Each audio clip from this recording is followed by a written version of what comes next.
Hey, let's talk about glass. So there are a couple of things to, I guess, start to understand about glass. We're going to have to extrude it a little bit, I guess, for Maxwell glass to render. I don't know why. For some reason, mine worked fine without thickness, but if you're running into this issue, this is, I guess, what you have to do. Thank you, Melissa, for calling that out.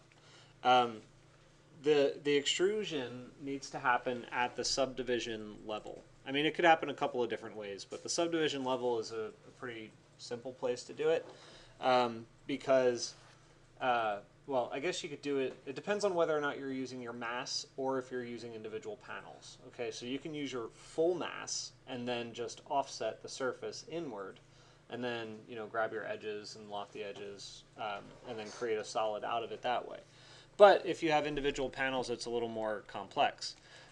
So these, I'm going to pull them down here. And I'm also going to turn off a bunch of extra stuff so we can see what's going on. There we go.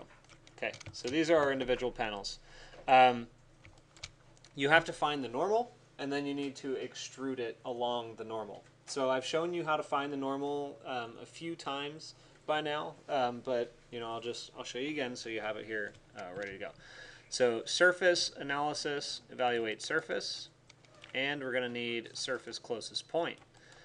These two are going to map together, passing the UV points into UV for evaluate surface.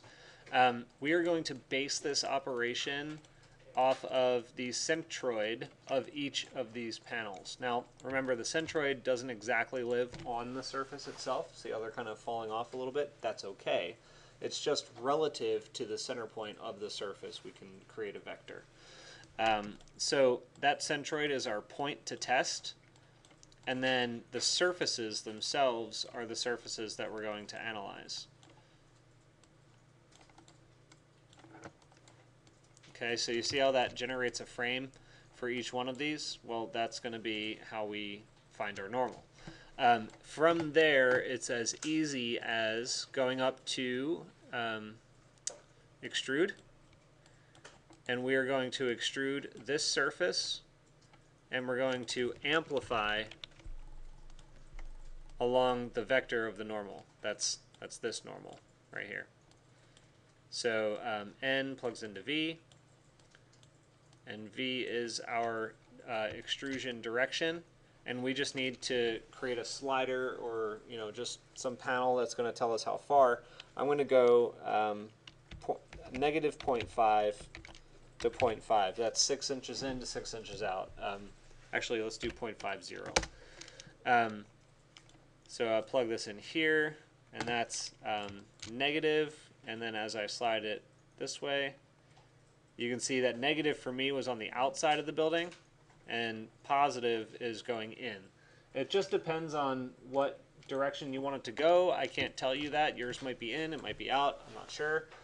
But if you just do this for all of your panels, then you'll be able to get enough thickness for you to render it, and it should look okay. The other thing is the material that I preloaded in your definitions, and let me see if that material library is still here. Oh, wrong screen. Nope, it's not. Let's see if I can load it in real quick. Import library. I just forget where I have it. You guys remember where that is?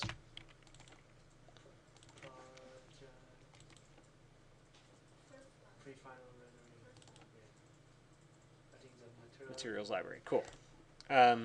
So the other thing that I wanted to point out here is inside, if it's still giving you trouble, if for some reason you get like a black and white sort of opaque mask where all of your glass is and you're not actually seeing through it, I'm pretty sure this material might not be calibrated properly.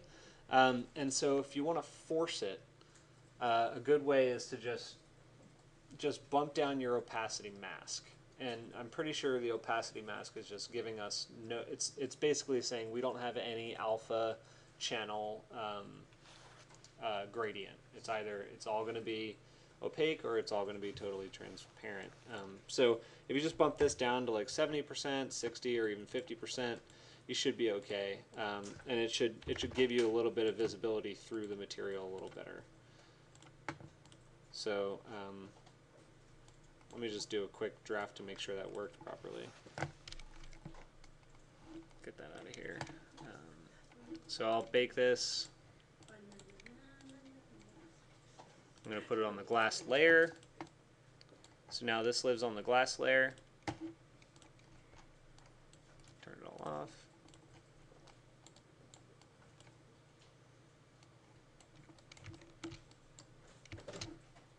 Layers. Let's look at glass. My materials are not there.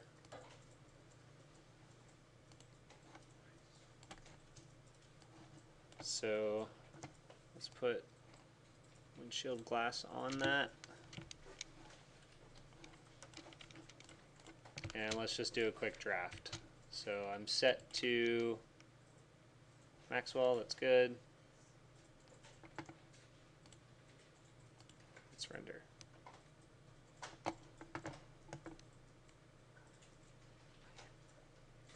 And Maxwell stopped working. Geez. I have like 3 tickets in on this workstation, and they're not responding to me anymore. Overwrite. Nope, stopped working. Okay, well, anyway, so those are the things that I think you need to test. I think, if anything, at the very least, if you can't get it to work properly at all, you could always bump down the opacity mask, and it'll still give you kind of a glass effect. You just won't really see as much of the reflections in it. Okay? Any questions about this or the Grasshopper component? This right here? None? Okay, then I expect you're all going to have functioning glass. Sort of functioning glass. Okay, yeah. All right, thanks.